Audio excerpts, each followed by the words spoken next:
conferences are all about, it's all about me, right? Like I put this on, here's our brand and all this kind of stuff. And with Moz, it really wasn't about that. It was really a giant think tank of like-minded SEOs that want to learn how to create a better experience for their clients and the search audience, and how to debunk this by learning what Google is doing, what are they learning, and all this kind of stuff.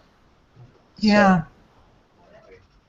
So right now I actually have some tests in place that I'm messing around with, and I'm actually really excited to find out the results and share them with you guys based on stuff that I've heard. So I wonder if it doesn't start going the way of the stock market, where the bigger guys have these amazing computers with algorithms that the rest of the world doesn't have. Mm-hmm. And so it comes down to a matter of seconds or technology to be in front of a pullback or whatever, than rather being behind it. And yeah, that's what I keep thinking of, is what happened there, because it's no place for the small trader anymore. Yeah, I know, and exactly. But the small traders shouldn't be intimidated by these big brands kind of dominating the search engines in the web. It's if the small brand and the small business, the mom and pop shop or affiliate website, can create a small-based brand and deliver a really great user experience and still sell whatever it is that they're trying to profit from, they'll be fine. And I think you have to change your mentality. As someone who sells stuff online through affiliate links, I think we need to change the mindset of how we are running our business. You're not an affiliate marketer. You're an online business that sells stuff. That happens that your profit road is through affiliate marketing. You could be doing the exact same model and doing it through drop shipping, or you can even have your own product and you'd still be doing this type of thing, right? Where you're still selling something, but just through different revenue models. So yeah. The mentality of the affiliate marketer really needs to change, and really needs to start thinking more about building a brand that just happens to sell products through affiliates, through affiliate links, right? Through affiliate commissions. It kind of blows my mind how small businesses don't adopt this, like that are commission-based sales. For example, car salespeople, right? So if I were a car salesman, I would want to market myself appropriately, right? I would put ads in the newspaper saying, hey, I'm here for you. I would make my own site saying, listen, I'm here right now. Here's what we have. I wouldn't want to totally rely on the car dealership that I work for. I would be my own marketer, because it's up to me, instead of just kind of, trolling the lot hoping someone would come in. I would want to power that and bring my own stuff. I'm still making money through commissions, but I'm powering people to come in to see me. Yeah. And it just blows my mind that people can do that. Or stylists. They do word of mouth, but they don't market themselves online. Real estate people do. Yes. And I have a realtor client that does, and he does a really good job. And he's part of McDonald Realty here. And there's one here that uses technology. Her name's Holly McRae. She's with Keller Williams. And out of the 1.2 million real estate agents, I believe, in her company, she's number 150. And we're not a huge market, but man, she sells a house. She guarantees that it'll sell, or she'll buy it by the date, and all of these kind of things. And well, she's good. It sounds like she hustles, so that's good. Yeah, she's tearing it up here. She sells a lot of houses, and it doesn't matter what the economy is. Yeah. Well, there's always a demand, right? Regardless of whether the economy, the rich are just less rich. Well, not always. They gain market share. They build a bigger They expanded their toy. Yeah, exactly. Yeah, and then they sit on it and wait for it, right? Yeah, it's exactly what happens. Yeah. So. I mean, it's like right now is a gold mine for marketers because people that made it through the recession and through the transition from, in my opinion, from industrial to digital, I mean, they are ready to roll right now. Yeah. Yeah. And if you stay with analog, I mean, look at Kodak, right? Yeah. Where are they? You know. Yeah. Did Kodak create Polaroid? No, Polaroid was a competitor. Okay. Because you know what's coming back is Polaroid type cameras. It's crazy. I have one of those Fujifilm Instax, and they spit out these little Polaroid things. They're actually smaller. And what people are doing, and you buy the little cartridges, you stick them in the back of the camera. The camera's like this cheap little thing, and but they're making a huge comeback.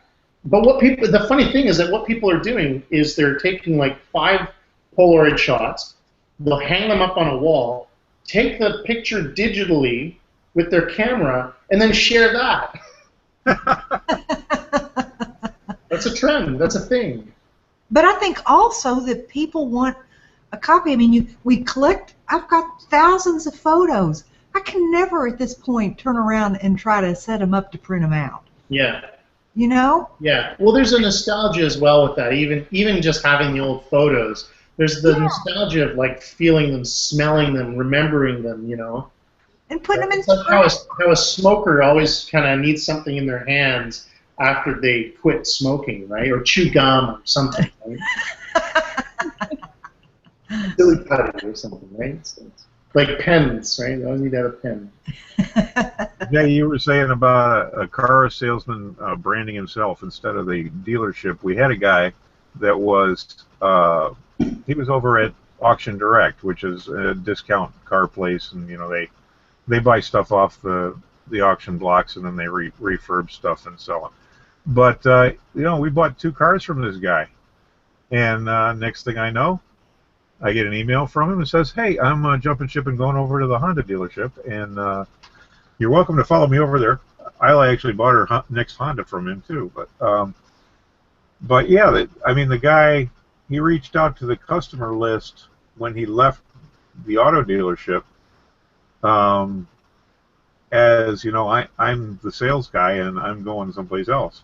Where, you know, he hadn't actually branded himself other than, you know, I've done business with you and please follow me. But yeah, but to the, you know, probably in an unsuspecting way, you know. Yeah, absolutely. I love it that, you know, someone like that they control their brand, they control their sales, right? They're like a free agent. You know, I can pick up and go here, and you know, that's really the same thing as an affiliate, right? You know, if one product goes sour, you can literally replace that with another product by just finding another product. You know, I saw a statistic the other day that said by 2020 that because the way the economy is changing because of technology and stuff like that, that 70% of the working people will have to be in business for themselves. Mm-hmm. Yeah. Well, I just hope it doesn't end up being 100%, because then we won't be selling to each other. We'll only be marketing to each other. We'll all be scraping together. We need those employee drones to buy stuff, right? That's right. well, we have a head start because we're already marketers.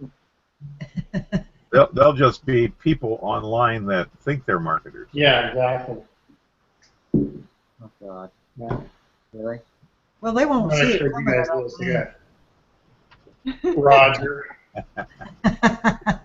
Roger bobblehead. Love that. Fun little swag from. Is that your little mascot?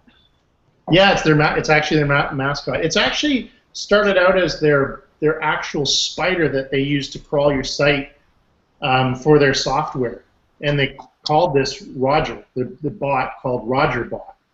And it's a spider that goes through your site. And then they thought, well, why should we, let's brand this, right? Let's totally brand this. And it was brilliant. I think it was awesome. Such a great And of course you have one. Yeah, yeah. So, yeah, well, they were giving these away. Every day you got a new bit of swag, right? First day was like a garment bag, or it was swag bags that had like stickers and notepads and stuff like that, and and a charging stick, right? It almost like a Swiss Army charging stick. It was kind of cool. Next day you got a T-shirts, and then the last day you got Roger Bot. Jay, we actually saw an image of you on screen there at Moz. Mark Trefagan was back there with a camera, and Yep. he got you as you were standing on the steps or something. Oh yeah, yeah. Actually, Mark and I had some really great conversations. We'd realized when we were backstage, we'd realized that we were on the same stage as Pearl Jam was in 2003 when they recorded their live double album. And we were like, oh, that's totally awesome. and then we proceeded to lick the stage. So I'm officially jealous, Jay. it was stellar. It was so awesome. It even had actually, where's my phone?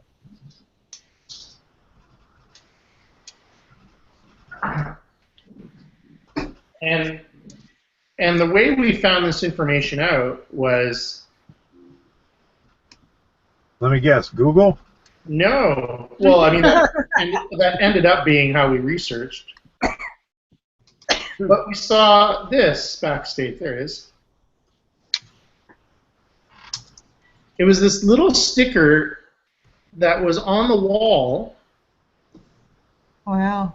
And then we started asking the audio-visual guys. He says, what is that? I says, oh, that's the leftover sticker from when Pearl Jam played here live. It's like, oh, when did they play? Oh, they said, oh, they recorded their double live album in '03 or whatever it was here. And we just kind of left the sticker up there. It's like, wow, that's awesome. It's like, yeah, they did it, Now, what would be cool, Jay, is if you can find a picture of Pearl Jam performing on that stage. I did. Take a picture of you on the stage and Photoshop the two sides. Photoshop it in, yeah, like, just like jumping on there. I love you, Pearl Jam. And trademark that picture. Yeah, exactly. Yeah, yeah. So that was really cool. But yeah, and Mark's a really neat guy. It's you have that perception of who someone is, where you only see them through Google Plus and through their posts and stuff like that.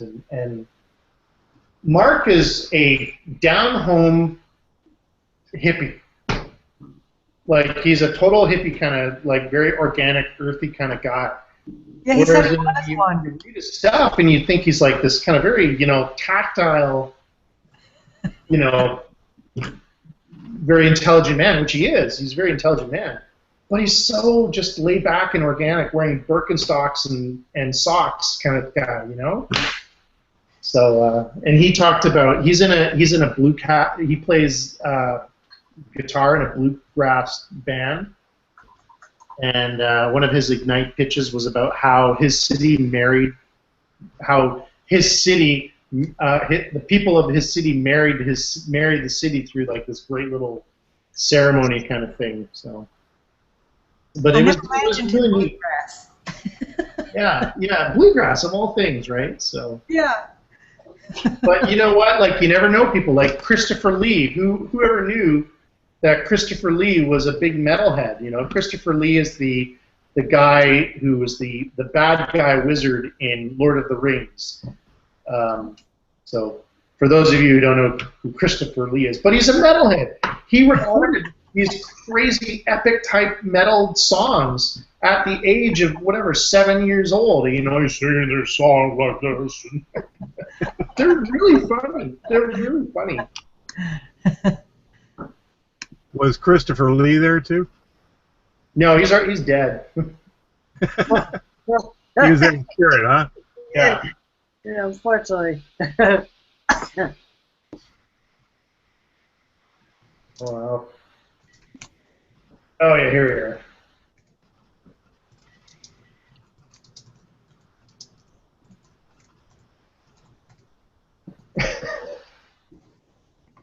It's crazy. It's just crazy. Where is it? Oh yeah, here. Okay, so here, let me do this. So Chris. Has anyone seen Eddie in a while? Well, we have a full house tonight, so I don't know if he's able to get in. I never actually posted inside WA because we got a full house already. Julie did. Yeah. Oh, did you, Julie? Thank Well, you you. told me to give it to Anik, and I did, because that's where she works. And I have a new Mac, so it made me reinstall everything. I just So haven't in the group chat there, I put the Wikipedia of Christopher Lee, just to give you a visual of who this guy is. So he's been in Star Wars, he's been in Lord of the Rings, you know. He's always had that kind of very big talent, you know, type of voice. And Yeah, he was. Didn't I play in Hobbits, the first Hobbit? yes, but in Lord of the Rings, yeah.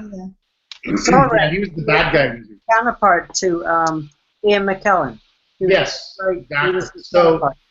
here, the next link there. Oh, I missed that he passed away. Some Christmas songs, but in a dark metal type of vibe to it.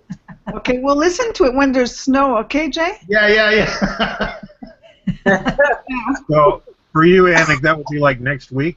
Yeah, exactly. Yeah, don't even talk about it. I mean, in the last 2 days, I swear, it's just a little bit chilly. I don't know, but winter's going to be long because it was hard last winter, and we've just had, so far, I think we've had a week and a half of heat. Yeah. The heat wave has hit the world except for Quebec. We don't have a good life here. Hey, man, you wanted separatism, so it jumped over you. Don't go down that road. Well, I guess it came with everything, right? So. Yeah. He's in Vancouver. I know, yeah. So, yeah, I got a sunburn today, so and it was raining. Well, no, here it was nice. Congratulations on the rain. You needed that, huh? Yeah, we did need that rain today. Definitely. No heat wave here. Get a good downpour or just Just consistently sprinkling. So it certainly has doused a lot of the forest fires out here. It slowed everything down anyway, huh? Yeah. Well, Craig, I mean, the weather must not be that much greater where you are. Yeah. Yeah, we actually had a beautiful week this week. It was in the upper 70s, low 80s all week, and we had sunshine for 3 full days in a row. Okay, so you have basically the same weather I'm having. Yeah, it was wonderful. Yeah, same here. You know, we had I think we were 3.5 inches over normal. We got all the rain that Victoria usually gets. We're turning into a rainforest here. Same thing in Montreal. We're doing this. We're blowing it that way. So get out of here. Honey Lake Falls has had 200-year floods this spring. You know, like 3 weeks apart. They were just getting over the first one, and then they had another one that freaking the town was 6 feet deep in water. Yeah, so you know we've had a lot of rain, but everything is just absolutely gorgeous here. I mean, it's all. Everything is green, eh? It's all green, and the grass is growing so fast. I got to cut it every freaking. Are you getting moss on tree trunks like in England? Yeah. At times, I feel like I have moss on my. We need to change the subject. We're clearly boring Nicholas as he's trolling through his phone. What? This is ADD, so. Yeah, it's because our brains are trying to get a break from the webinar and all these changes. Yeah, no doubt. I know. That was a very good webinar, by the way, Jay. Thank you. Thank you. I know. There were lots of questions in there that I left out, or at least lots of comments. People were like, you know, I just lost 10 brain cells trying to conquer. I just logged off. It was too much. Mostly from Todd, though. It was pretty funny. I can't wait for the I can't wait for the replay so I can go through it slower. Yeah. I'm going to do the same. Tony, someone you posted something. Someone died, right? Yes. Used to live in Florida, right? Wayne passed away. Wayne, that's it. Wayne Cook. Yes, he passed away earlier this evening.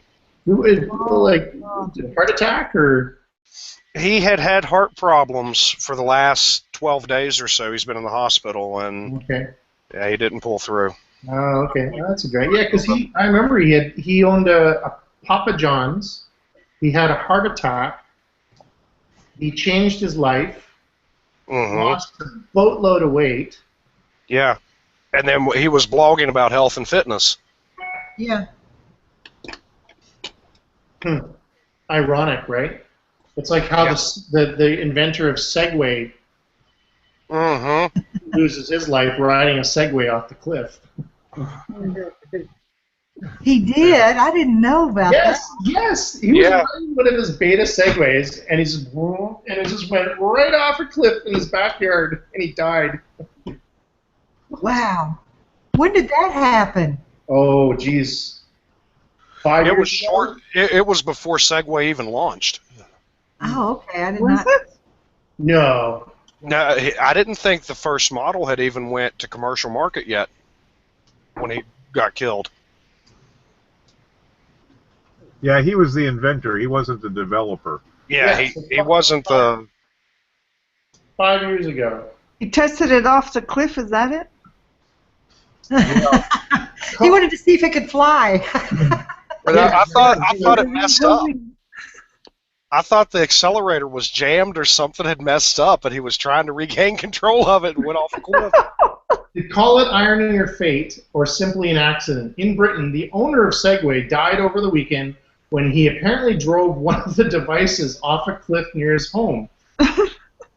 Police reported that James Helson, 62, took control of the company this year, accidentally steered the Segway off a 30-foot cliff into a river while riding on his estate 140 miles from London.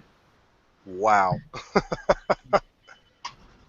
Yeah, so it doesn't fly, and it doesn't float. Yeah. Nicholas, let this be a lesson to you. Be careful with your knives. My knives. Always have a backup system. Make sure the first aid kit in the kitchen is well stocked, sir. I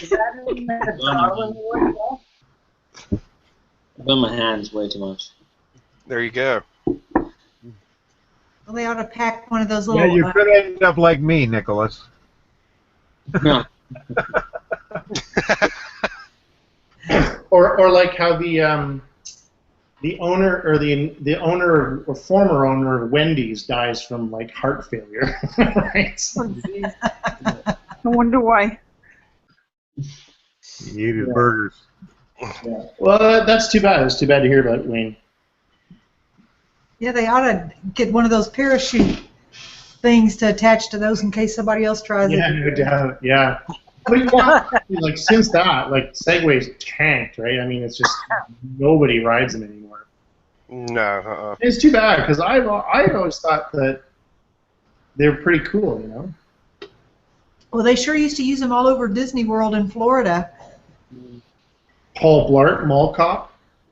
Yeah. Well, no, the employees getting from one place to another. Yeah. Yeah, I saw them at the Seattle airport. They were using them. Yeah, they use them all the time. It's like a tourist attraction. Yeah. Oh, and even to like at the Seattle airport to add to this whole Pearl Jam experience, they had all these cool old school concert posters and all these different artists, Seattle artists that created these Pearl Jam rock concert posters. It was a really cool mural. I don't know if it's hard to see, but Oh, nice. yeah, so all these cool different pieces of artwork, you know, displaying different times when they had concerts and stuff.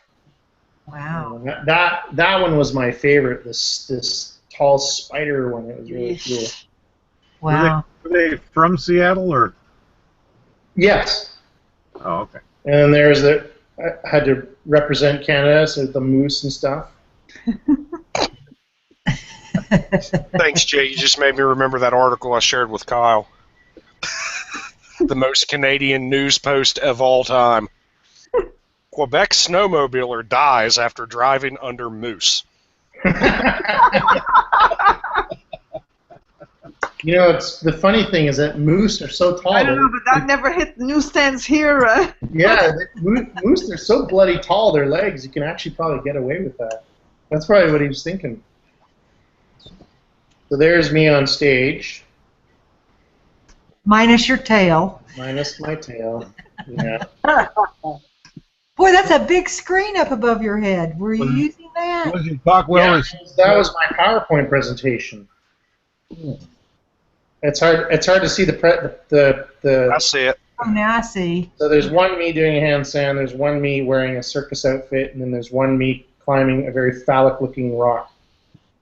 Because you're all about the giant stony phallic. That rock is called Phallic Rock, and it's in, swear to God, and it's in Pinnacles National Monument in California. And we're back to tripod. Yeah, yeah.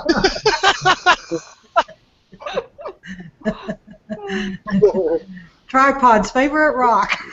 Jay, there you go, man. That is your next web project, tripodmarketing.com. Tripod marketing. Oh, I'm sure he's already bought the domain. Let's see what I can find here. There it is. Not a bad name. Tripod marketing. Here, I'll screen share this with you. This is actually pretty funny.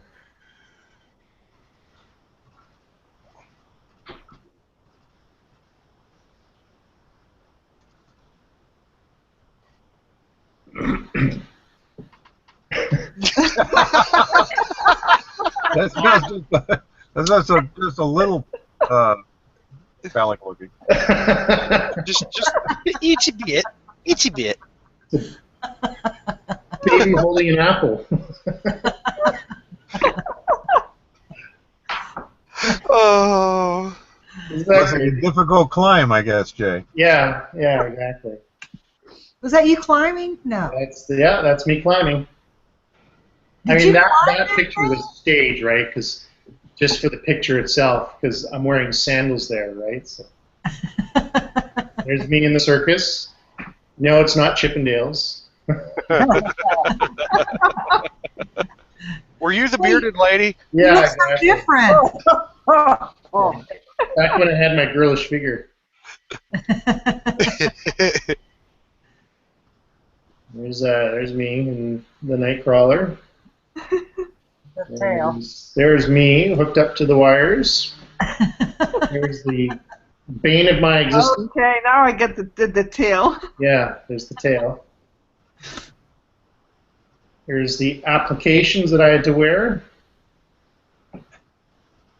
Yeah, they really did you up, didn't they? Oh, yes, they did. How long did it take them to get you in makeup and everything? About 3 hours at first, because I had to do there's initial kind of, you had to do the full makeup and stuff. Then they had to tweak the tail and create that, like this harness. They had to create this harness. You had to do casts for my feet and my hands so that these would fit. And then you had to put it all on. And then after that, they do shoots, and then you'd have to go back to makeup if things smudged and stuff like that. And when did you do this? 02. Now, which movie was it? Night Stalker? X-Men 2. Oh, X-Men 2. Yeah. I remember when that movie came out, I went and saw it in theaters on a date. Nice. Little did you know. Little did I know. And the sad thing is, God, I Jay can't scared believe the crap out of your date. I can't believe I'm admitting this, because this is just going to give him a big head. Nightcrawler was my favorite flippin' character of the X-Men. Sorry, Tony, what did you say about Big Head? Yeah. All right, on that note, I think I'm going to shut off the broadcast. Yeah, no doubt. I always ruin the live broadcast. I may have contributed to that. Gives a whole new meaning. Gives a whole new meaning to dickhead, doesn't it? Thank you, Julie. I love I had a you. rock hard personality at that time.